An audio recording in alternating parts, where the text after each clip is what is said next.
Vamos fazer uma breve triagem a respeito do que a gente chamaria de epístolas gerais ou universais, ou como antigamente chamava, epístolas católicas, que são as cartas do Novo Testamento que não são de Paulo. Aí o outro grupo de epístolas, que são cartas,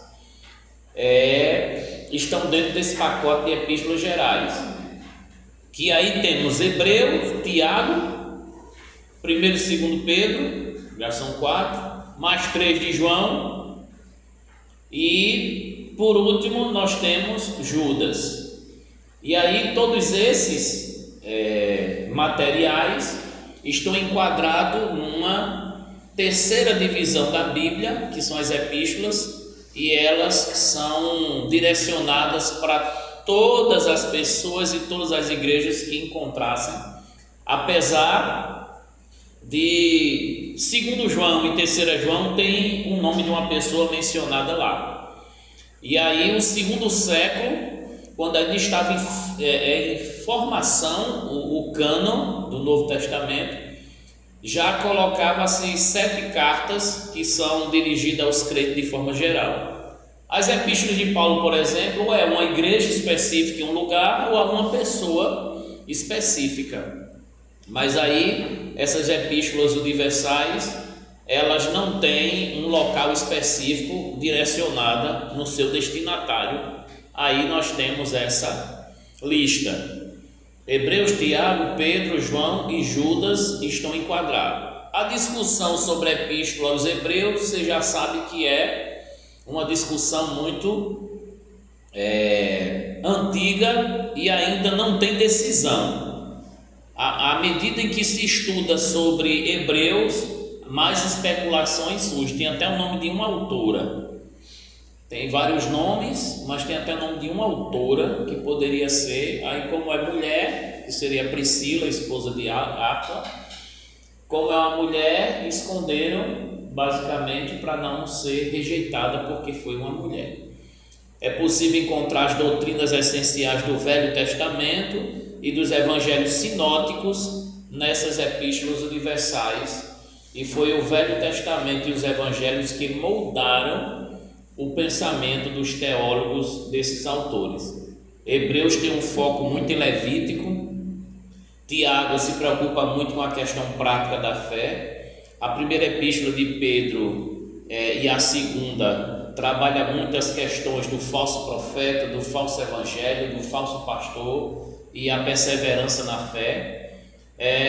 João, ele tem um pouco nas suas epístolas do evangelho de João, tem algumas coisas que são tratadas lá. E a epístola de Judas, a semelhança de 2º Pedro, trata também do falso mestre e do falso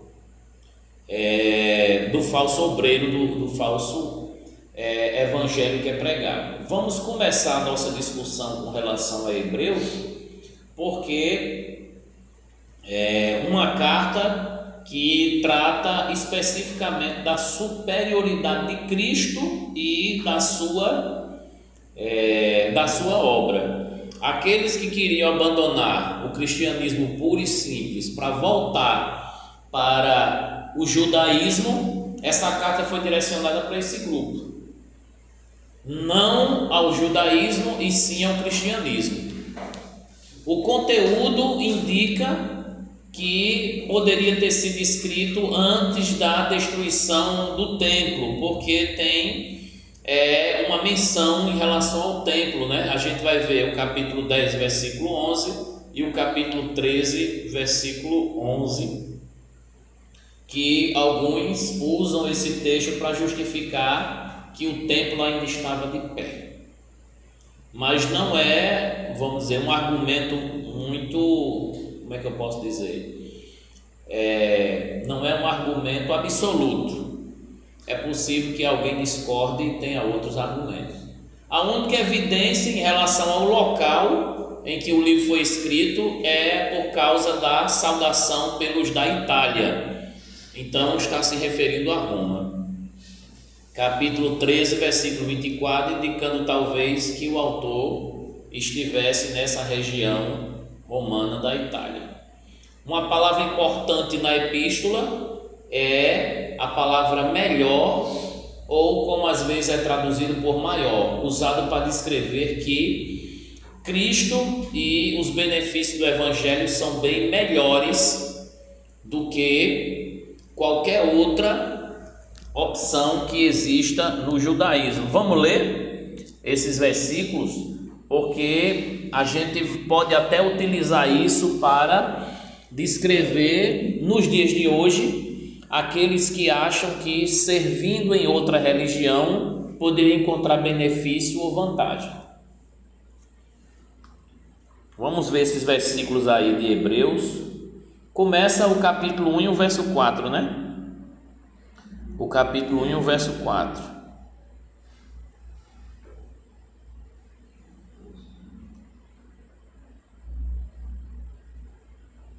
Está se referindo ao próprio Jesus. Foi feito mais excelente do que os anjos, o qual herdou o mais excelente nome do que eles. É assim que tem aí? Tem superior, ou tem melhor, ou tem mais excelente? Mais excelente. Na Almeida atualizada tem superior. Superior, né?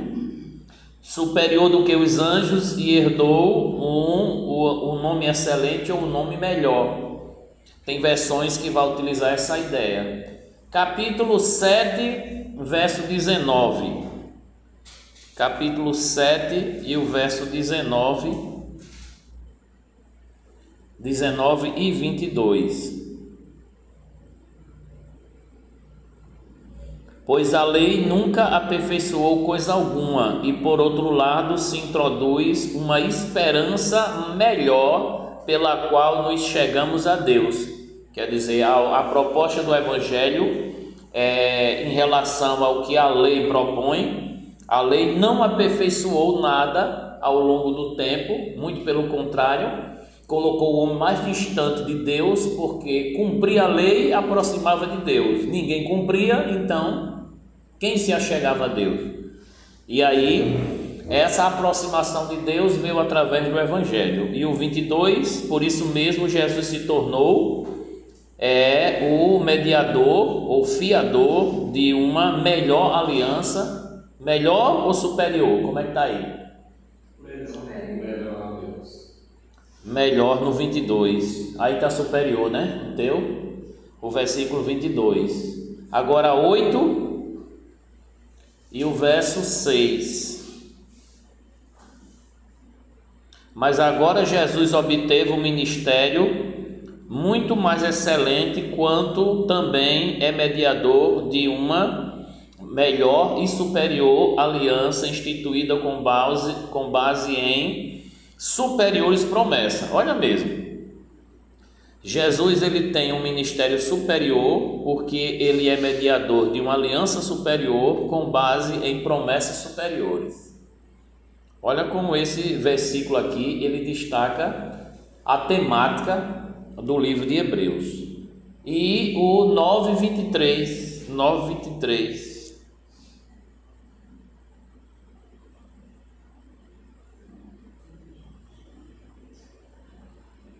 É isso? 9:23? É. 9:23. Era necessário, portanto, que as figuras das coisas que estão no céu fossem purificadas com tais sacrifícios, mas as próprias coisas celestiais exigiam um sacrifício superiores do que aqueles.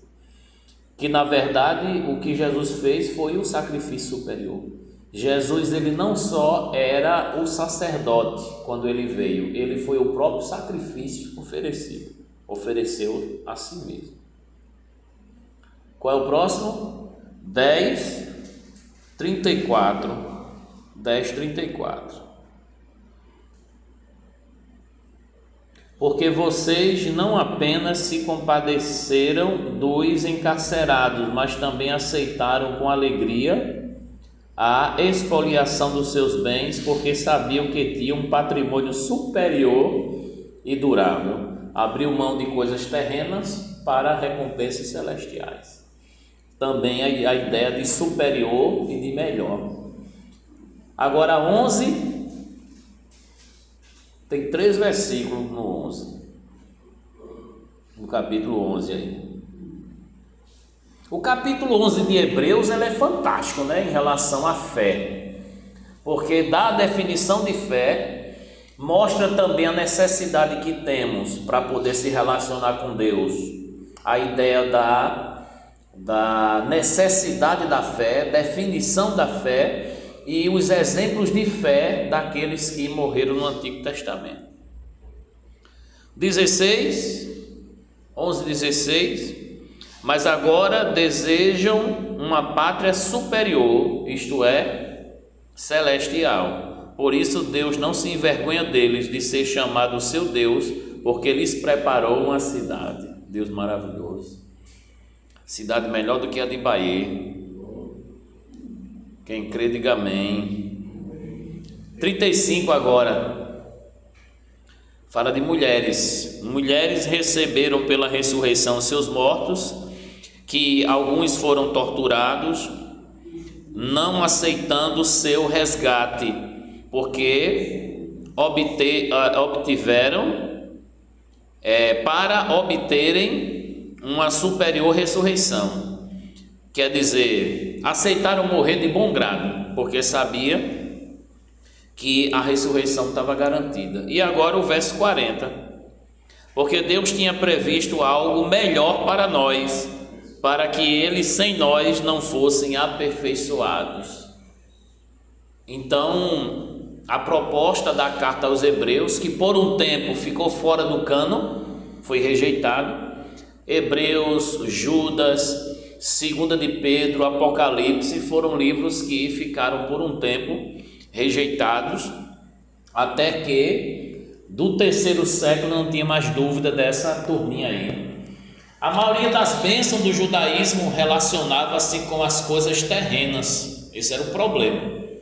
Um tabernáculo ou um templo terreno, sacerdotes terrenos, sacrifícios terrenos, um acordo que prometia prosperidade terrena, tudo voltado para aqui. Em contraste, Cristo está à destra da majestade nas alturas, onde distribui as bênçãos celestiais, quer dizer, é abrindo os olhos daqueles que são judeus, que se converteram, mas a mente ainda era judaica ou judia, como se diz.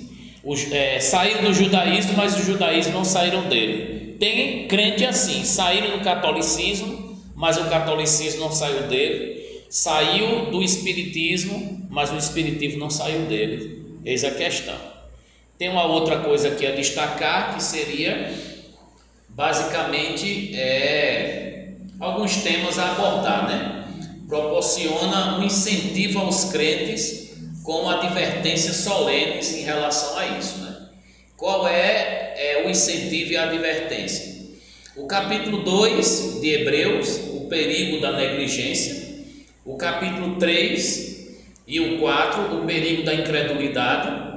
O capítulo 5 e o 6, o perigo da imaturidade espiritual. O capítulo 10, o risco de deixar de perseverar. E o capítulo 12, o perigo inerente de recusar a Deus. A gente teve aqui a análise de Hebreus e houve uma discussão no capítulo 6 e no capítulo 10 sobre a questão da perda da salvação, porque quem segue uma linha arminiana vai entender que o autor está pressupondo de que alguns abandonarão a fé e não irão perseverar até o fim. Já outros vão defender a ideia de que o autor está falando que é impossível isso acontecer e não que está defendendo que aconteça. Então, com a lente arminiana vai se ver uma coisa e com a lente calvinista vai se ver outra. No capítulo 10 e no capítulo 6 de Hebreus, que todo debate que você vê na televisão, na internet, vão correr atrás desses dois textos para poder discutir. Geralmente usam muito esses dois textos, né? E aqui pode-se dizer que a carta ressalta que Cristo é superior aos anjos, isso aqui é muito claro, é superior a Moisés, é superior a Arão e a sua casa, por causa do sacerdócio vindo da linhagem de Arão, e a todo o sacerdócio do Antigo Testamento, até porque Jesus ele não é sacerdote segundo a ordem de Arão. Jesus é sacerdote sem linhagem nenhuma, sem começo nem fim, simbolicamente naquela linhagem de Melquisedeque. Ele é sacerdote segundo a ordem de Melquisedeque. Porque quando Abraão foi chamado, ele se dirigiu a um sacerdote, que era o Melquisedeque, que deu dízimo a ele. Então, o judaísmo que vem de Abraão se sujeita ao sacerdócio de Melquisedeque. E o autor aproveita isso para dizer que se Abraão se submeteu a Melquisedeque, o judaísmo tem que se submeter ao evangelho, porque Jesus ele vem da linhagem de Melquisedeque. Olha a estratégia dele, né? O Velho Testamento admite o caráter temporário dessas estruturas, de modo que a nova aliança não é de maneira alguma contrária à antiga aliança. Isso significa que recuar ao sistema temporário, voltar, né? É voltar a algo inferior, desprezando a concretização da promessa já revelada em Cristo. Por isso, o autor faz um convite à perseverança até o fim em fidelidade a Cristo.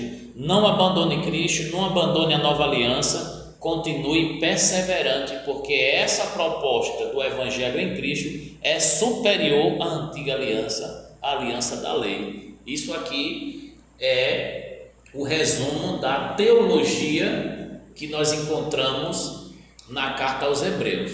Uma introdução aos Hebreus seria falar de autoria, data, característica da carta, algumas questões muito básicas. E a teologia da carta aos Hebreus é a gente tratar justamente da sua mensagem, dos temas mais importantes abordados aqui. E vamos aí para Tiago, que já foi rejeitada. Inclusive, há um comentário de que o Martinho Lutero não era muito a favor da epístola a Tiago por conta da sua ênfase nas obras. Tiago vai tratar da prática da fé e diz que a fé sem obras é morta, e é o que mais Martinho Lutero bateu no período da reforma no século XVI. Foi que a salvação era exclusivamente pela fé. E aí nós trabalhamos aqui o propósito e o conteúdo da carta. Epístola de Tiago: os cristãos judeus atravessaram um período de provas e tentações terríveis, e Tiago escreve para animá-los, primeiro ponto, e também para confortá-los, segundo ponto. Sucediam-se grandes desordens nas assembleias cristãs, judaicas, e ele escreve para instruir as mesmas. Havia uma tendência a divorciar a fé das obras. Por exemplo, eu creio e pronto. Entre o eu creio e eu estou exercitando a minha fé, Tiago disse que o crente mesmo é quem está exercitando a fé, e não apenas quem confessa que crê. O confessar não é suficiente. E na verdade Tiago está certo. Você só dizer que crê em Deus é o que acontece em muita gente por aí. Eu creio em Deus e não preciso ter pastor. Eu creio em Deus e não preciso ter igreja. Eu creio em Deus e não preciso. Cada um vive sua vida do jeito que quer. Eu creio em Deus. É uma fé morta, porque não produz obediência de ligação espiritual com o alvo da fé, que é Deus. E o conteúdo? O conteúdo não é rico em doutrina. Nessa epístola, que trabalha muito a questão prática, ela é uma epístola moral, para dizer ao cristão: tome vergonha e vamos viver a prática. Porque aquele que observa os mandamentos e não pratica é como alguém que se olha no espelho e, se olhando no espelho, saindo dali, esquece o rosto que tinha visto. É basicamente assim que ele quer trazer. Tiago soube ser muito prático e vivia o que pregava. Este é o livro do viver santo. Apesar de a palavra santificação aparecer mais em Tessalonicenses e em Pedro, aqui, aquilo que a gente chamaria de santificação estaria colocado como prática moral do dia a dia cristão. O versículo-chave é o capítulo 2, versículo 26. Na verdade, um tratado muito prático sobre a fé, sua natureza e suas obras. Vamos ler alguns versículos de Tiago para a gente destacar essa verdade aí, né? O capítulo 2, 26, que é o versículo-chave, depois a gente volta para o capítulo 1. A máxima do livro de Tiago é esse aí. Assim como o corpo sem o espírito é morto, assim também a fé sem obras é morta. Essa discussão é trabalhada a partir do versículo 14, e aí no versículo 1 até o versículo 13 fala a respeito de como a gente lida com a discriminação na igreja. Aí do 14 ao 26 é como trata a questão dos necessitados. E é justamente falando sobre cuidar dos necessitados que ele está falando de uma fé morta. Se a gente não cuida dos necessitados, a gente só faz crer. Me parece que Tiago tem em mente de que a fé cristã ela tem dois trilhos, dois braços, duas pernas, a fé e o amor. E a gente encontra isso no Novo Testamento todo. Não tem como desmembrar uma vida de fé e uma vida de amor na prática cristã. Se tivesse que escolher duas palavrinhas em relação à vida cristã, seria fé e amor. Capítulo 1. Nós vamos ver versículo 25, 26 e 27.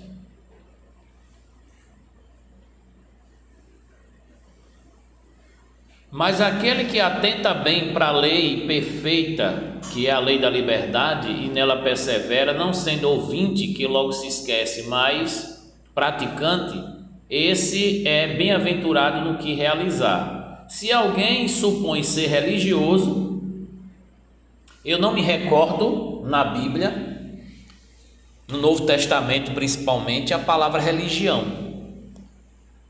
Esse versículo, talvez no livro de Atos tenha, né? Eu vejo que vocês são religiosos, Atos capítulo 17, quando Paulo está diante dos atenienses, quando vai falar dos Deus desconhecido, talvez ele usa lá religiosos, mas a palavra religião aqui, ó, se alguém supõe ser religioso, mas não refreia a sua língua, está enganando a si mesmo e a sua religião é vã. Quer dizer, a sua prática religiosa ou dizer que é crente não faz sentido. Ele colocou a língua aqui como algo importante. Deus está falando com alguém aqui nessa sala hoje. A religião pura e sem mácula, se é que exista, para com o nosso Deus e Pai é esta: visitar os órfãos e as viúvas nas suas tribulações, ou seja, uma prática de caridade, né? De serviço social, e guardar-se incontaminado do mundo. A questão moral, observa como ele dá destaque a prática moral que a gente chama de santificação e a prática social que foi chamado muitas vezes de caridade. Resumindo, nós vamos encontrar um capítulo que fala sobre o domínio da língua, que ele dá ênfase, que é o capítulo 3, e o capítulo 4 em relação a não ter amizade com o mundo e guardar-se incorruptível até a volta de Cristo, que é o capítulo 4. Olha como é bem dividido essa questão da epístola de Tiago. Vamos avançar a epístola de Pedro e aí depois as epístolas de João, Judas, e a gente encerra com um comentário no livro de Apocalipse. Epístolas de Pedro, por exemplo, comentário de Pedro, já que a gente já fez Hebreus e a gente já fez Tiago. Essencialmente, a epístola de Pedro é a epístola da esperança, a viva esperança fundamentada na ressurreição de Jesus Cristo dentre os mortos. É portadora da certeza de uma herança gloriosa. Olha, herança é uma esperança viva com base em uma herança gloriosa, descrita como incorruptível e incontaminada. Quer dizer, a herança ela não vai se corromper, a herança ela não vai se contaminar, mas eu posso me corromper, eu posso me contaminar. Mas a herança está guardada, ninguém vai corromper essa herança, que é espiritual, né? Pedro coloca esses pensamentos acerca da viva esperança e da herança gloriosa no princípio de sua carta para encorajar seus companheiros de fé com as consolações do Evangelho, a fim de que permaneçam firmes no dia da provação, que é a prova de fogo, onde, suportando pacientemente sobre as perseguições, aflições e tentações. Essa prova de fogo seria um momento daquela época? Ou essa prova de fogo tinha a ver com a grande tribulação que há de vir? Aí quem é estudante da escatologia vai também encontrar essa passagem, uma brechinha para encontrar a ideia de que o cristão ele vai passar por grande tribulação, perseguição e tentações ao longo de toda a sua história até Jesus voltar. É quando Jesus volta que a tribulação para. Mas aí tem os que dizem que Deus vai guardar o seu povo da sua ira, e a grande tribulação é a ira de Deus derramada sobre a terra, e a igreja não vai ser alvo da ira. A igreja é alvo do amor e ela não passa pela tribulação. Já é outra linha, né? A primeira epístola de Pedro trata do perigo fora da igreja, que é o quê? Perseguição. A segunda epístola de Pedro trata do perigo dentro da igreja, que é o quê? A falsa doutrina. Lá fora tome cuidado com as perseguições, e dentro da igreja tome cuidado com a falsa doutrina. A primeira foi escrita para animar, a segunda para advertir. Animar para quem está em perseguição e advertir para quem está sendo tentado a crer em falsa doutrina. É legal você ter uma triagem dessa sobre uma carta antes de ler. Você já sabe o que é que vai encontrar lá. O tema pode se resumir da seguinte maneira: um conhecimento completo de Cristo é uma fortaleza contra a falsa doutrina e uma vida pura. Inclusive nós temos um capítulo em Pedro que dedica totalmente à volta de Cristo, que é bom a gente estar frisando agora. A segunda carta de Pedro é o capítulo 3. A segunda carta, o capítulo 3.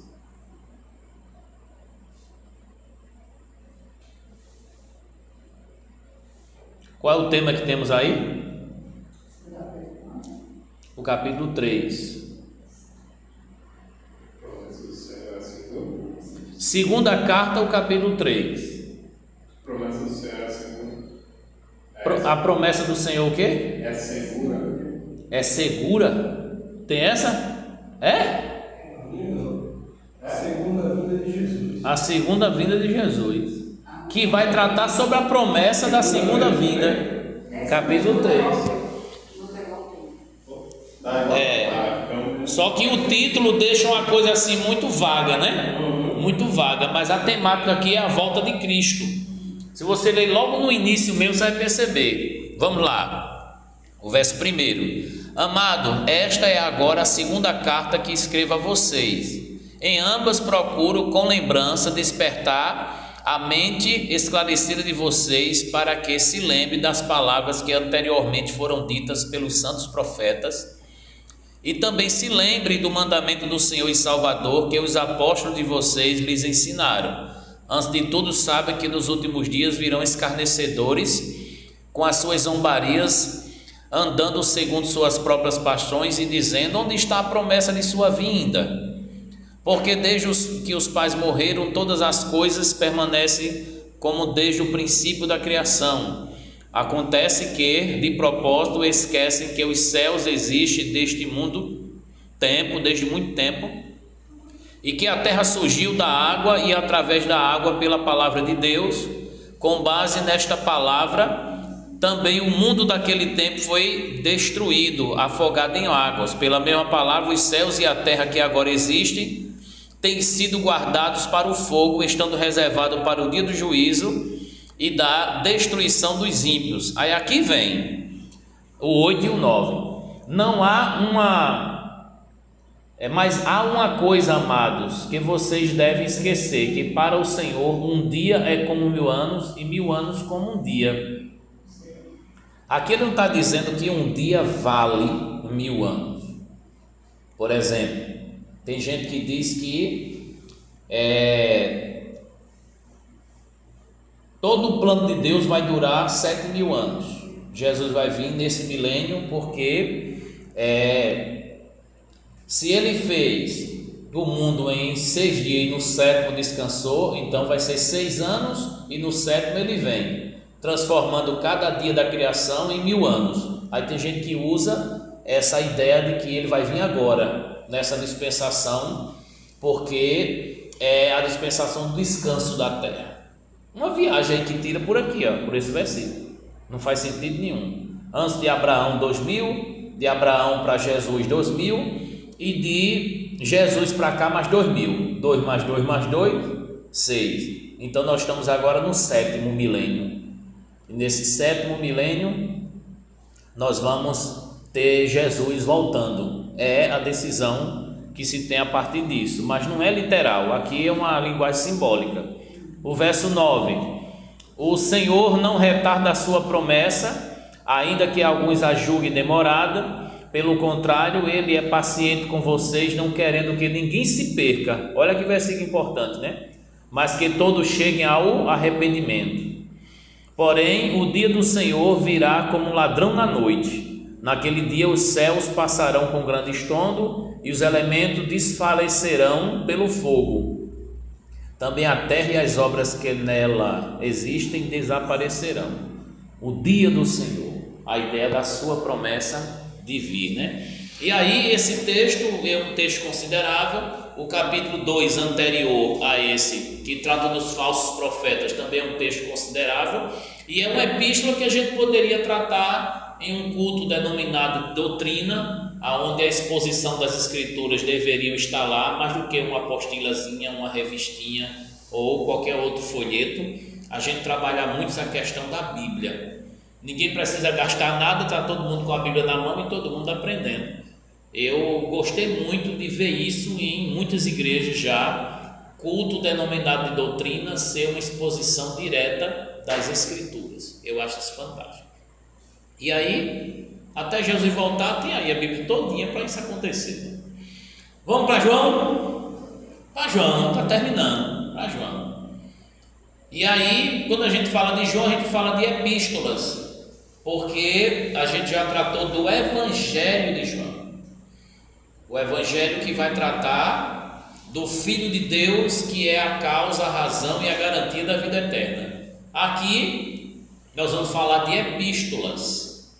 A primeira epístola foi escrita num tempo em que as falsas doutrinas do tipo gnóstico, a falsa doutrina gnóstica, a salvação pela gnose, a gnose era o conhecimento humano, havia surgido e até levado alguns a se afastar da igreja, como tem o capítulo 2 e o verso 19.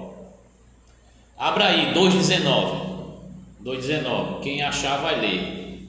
Sem dúvida, ao escrever essa epístola, João tinha em mente combater o gnosticismo, que é a salvação pelo conhecimento, uma filosofia falsa que se propagou nos 2 primeiros séculos do cristianismo. É muito importante estudar essa doutrina para perceber que algumas coisas que são combatidas vêm de origem desse câncer gnóstico, né? Tem mais a natureza de uma dissertação sobre a crença e deveres dos crentes do que a de uma certa igreja. Então, é uma epístola abrangente para todos os crentes de qualquer época. O livro é uma carta íntima do pai aos seus filhinhos. Tem muito essa expressão, filhinhos, né? A frequente repetição da palavra amor e a expressão filhinho faz com que a carta tenha uma atmosfera de ternura. Trata do contraste entre os filhos de Deus e os filhos do diabo, bem como os aliados a Cristo e os aliados ao anticristo. O anticristo seria aquele que propaga o gnosticismo ou aceita o gnosticismo. Quem vai ler? 2,19, primeira epístola. Essas pessoas costumavam ser membros das nossas igrejas, mas na realidade nunca foram dos nossos, senão teriam permanecido conosco. Quando nos deixaram, isso provou que elas não eram absolutamente dos nossos. Quer dizer, quem gosta muito disso é o povo calvinista, para especificar que quem se desvia não é porque se converteu, nasceu de novo e foi embora. É porque nunca se converteu, foram embora porque não eram dos nossos. E aí é uma crítica aos que deram ouvido ao gnosticismo, e o gnosticismo não converte ninguém, o que converte é o evangelho. E esse texto é interessante, primeira epístola de João 2,19. Aí vamos para a segunda epístola e a terceira de João, que são os documentos mais curtos do Novo Testamento, a segunda e a terceira epístola. A segunda epístola é uma carta de um membro particular da igreja, especificamente a uma senhora, que é chamada senhora eleita, né? Escrita com o propósito de instruí-la quanto à atitude correta para com os falsos mestres. Olha como a carta é interessante nesse sentido. E também da importância à hospitalidade. Isso não quer dizer maltratar, né? Alguns comentadores afirmam que ser a senhora eleita é uma metáfora à igreja, se referindo à igreja, não a uma pessoa, mas usando esse termo para se referir a uma igreja. Agora, a terceira epístola dá uma ideia de certas condições que existiam numa igreja local no tempo de João. Ele tinha enviado um grupo de mestres itinerantes com cartas de recomendação a diferentes igrejas, uma das quais era a Assembleia, a que pertencia essas duas pessoas citadas, Gaio e Diótrefes. Olha aí que nome bonito, Diótrefes, gostei. Quem sabe um dia, né? Esta foi escrita para elogiar Gaio, por ter recebido os obreiros cristãos que dependiam inteiramente da hospitalidade dos cristãos, e para denunciar a falta de hospitalidade de Diótrefes. Então, hospitalidade na segunda carta e hospitalidade na terceira carta. Uma recomendação principalmente para aqueles que recebem missionários ou recebem pobre e necessitado na sua casa. Aí quando eu escuto isso, eu falo sobre isso, eu lembro dos repórteres que são moralistas aí na TV brasileira, que quando desce a lenha nos marginais, aí diz assim: você que está me ouvindo, que defende marginal, dê um banho nele, leve para sua casa e sustente ele, né? Seja um hospitaleiro nesse bandido, porque querem justificar a revolta que tem de tratar com o mérito da surra e da violência nesses marginais que têm atormentado aí a nossa geração e a nossa sociedade. Até aí tudo bem? Ficou alguma dúvida aí? Hebreus, Tiago, Pedro e João? Ficou alguma dúvida? É basicamente o que a gente poderia tratar de forma muito rápida a respeito da teologia de cada livro desse, né? Agora Judas, quem é esse Judas? Esse Judas é o irmão de Tiago. E quem é Tiago? O irmão do Senhor. Só que se fosse um padre falando aqui, ele não diria isso, que o Senhor Jesus Cristo não teve pai, ou não teve irmãos. Teve possivelmente irmãos por parte de pai, que já eram filhos nascidos quando José casou com Maria, já tinha filhos. Aí sugere que esses irmãos tenham sido por parte de pai, que é mencionado no capítulo 13 de Mateus, que tem alguns nomes lá mencionados, irmãs também, né? De uma vez eu discuti essa, sabe? Capacete católica. Quer dizer que Maria morreu virgem. Maria morreu virgem, ela nasceu de uma Imaculada Conceição, ela teve a Imaculada Conceição e continua imaculada até Deus levar ela, e ela nem morreu na teologia católica. E ela tem influência só o filme agora. Na ideia do jeito que Jesus veio do Espírito Santo sobre Maria, o Espírito Santo se encarregou de tirar Jesus de dentro de Maria de uma forma sobrenatural para que ela se mantivesse virgem. E o Adão, quando eu estava indo lá. Vamos voltar para Judas. Há certa semelhança entre a segunda epístola de Pedro e a carta de Judas. Houve essa dúvida se um copiou do outro ou era a mesma carta.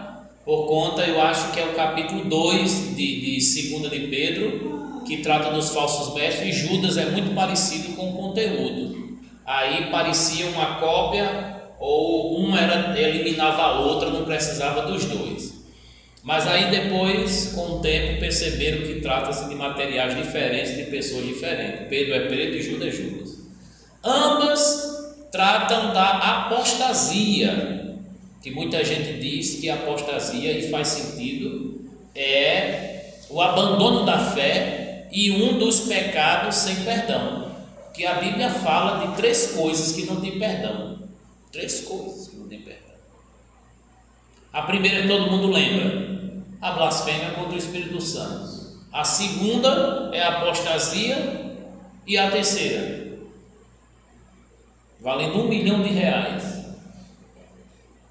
é o que diz no Pai Nosso, capítulo 6 de Mateus: se você não perdoar, você também não é perdoado. Olha como isso é forte, né? É o capítulo 6 lá de Mateus. Pedro expõe a apostasia como um futuro, e Judas fala da apostasia como presente. Olha como é diferente aí.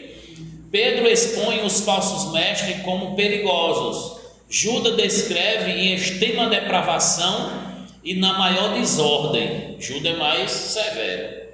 Pelo verso 3, deduz-se que Judas pretendia escrever um tratado sobre salvação, quando foi constrangido pelo Espírito Santo a mudar o tema. Judas então passou a escrever uma defesa veemente do padrão moral da fé cristã. Aí tem um esboço, né? Um esboço sobre o livro de Judas. Nós vamos ler esse versículo? Vamos ler esse versículo aí, ou pelo menos o início de Judas, para a gente ver o quanto essa carta ela é atual e ela é importante para nós chegarmos à pureza doutrinária da igreja. Judas, o verso 1 em diante.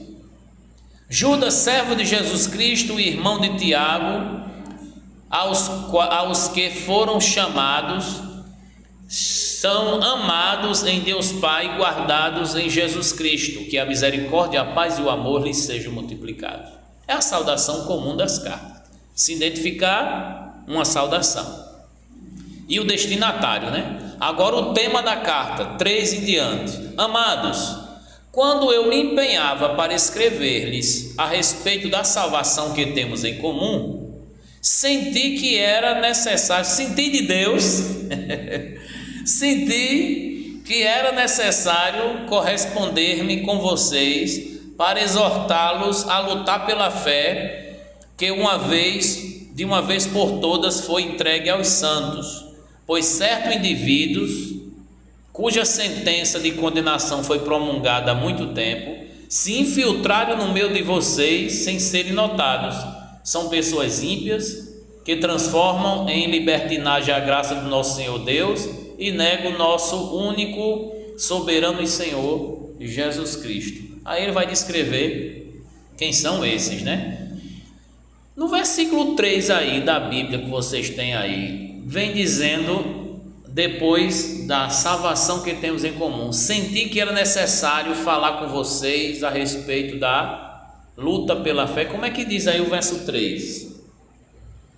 A outra versão que vocês têm aí diz: senti que era necessário falar sobre a luta pela fé. Diz sentir ou diz outra coisa?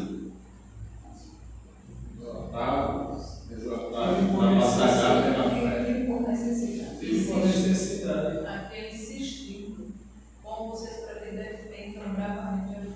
Mas eu quero saber a respeito. Tive por necessidade, senti que era necessidade. Como é que diz aí? Teve como por necessidade. Não fala de sentiu não, né? Tive por necessidade. Teve por necessidade. Entendeu que era necessário. Já na outra versão atualizada, eu senti que era necessário. Eu fico preocupado com esse negócio de sentir, por isso que eu fui logo. Estive planejando.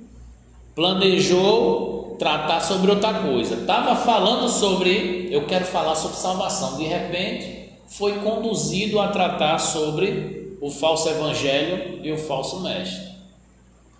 Guardados por Deus para o Senhor Jesus Cristo é o primeiro assunto no verso 1 e 2. Guardar a fé é o segundo assunto, verso 3. Guardados para o juízo é o segundo assunto, versos 5 a 7. Não guardar a fé, verso 8 e 9, guardados no amor de Deus, versos 20 a 23, e guardados de tropeçar, versos 24 e 25. Qual é a palavra-chave? Guardar. Que é repetido aí 6 vezes, dividindo a carta em 6 partes. Olha como daria uma noite de doutrina muito bem apropriada para a gente lidar com isso. Qual foi a mensagem que ficou então em relação às epístolas, né? É a mensagem das epístolas nessa reflexão. Talvez quando a gente olha para Hebreus e a gente olha para Tiago, parece que eles estão falando de uma outra realidade da igreja, mas o povo judeu também era inimigo do evangelho quando queria judaizar os crentes.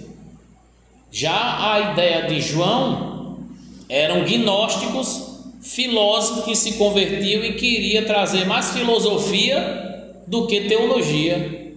Outro queria mais judaísmo do que a nova aliança do evangelho em Cristo. Hoje a gente percebe que quando um pastor ele faz psicologia, qual é a tendência dele? Quando ele estuda psicologia, qual é a tendência? Ele se tornar coach.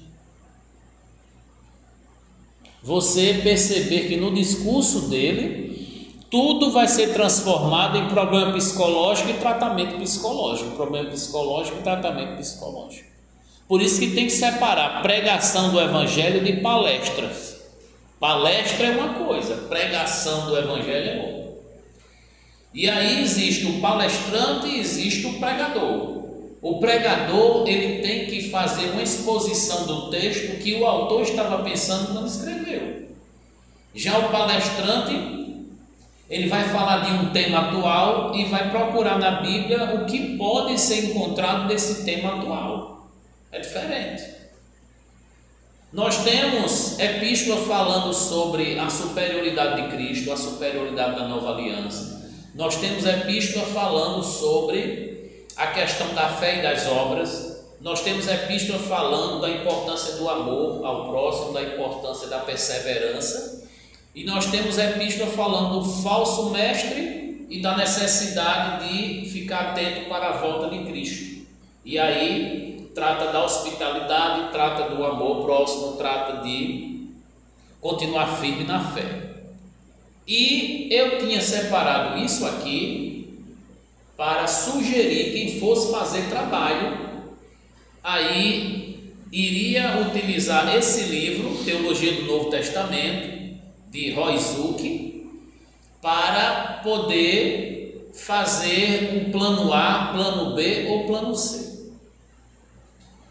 Se eu quisesse fazer um estudo por autor, eu ia fazer o plano A. Se eu quisesse fazer o estudo por livro, eu iria fazer o plano B. E se eu quisesse fazer um estudo por tema, eu iria fazer o plano C. E aí, teologia do Novo Testamento ou teologia do Velho Testamento pode usar qualquer um desses dois planos, porque a teologia sistemática, ela é temática. Temas trabalhados de forma sistêmica. E aí toda a Bíblia é discutida, mas a partir do tema organizado em uma enciclopédia teológica chamada teologia sistemática. Já a teologia bíblica, ela não está estudando temas, ela está estudando os livros e os autores. Por isso que a gente precisa da teologia sistemática e da teologia bíblica do Antigo e da teologia bíblica do Novo, que são perspectivas diferentes.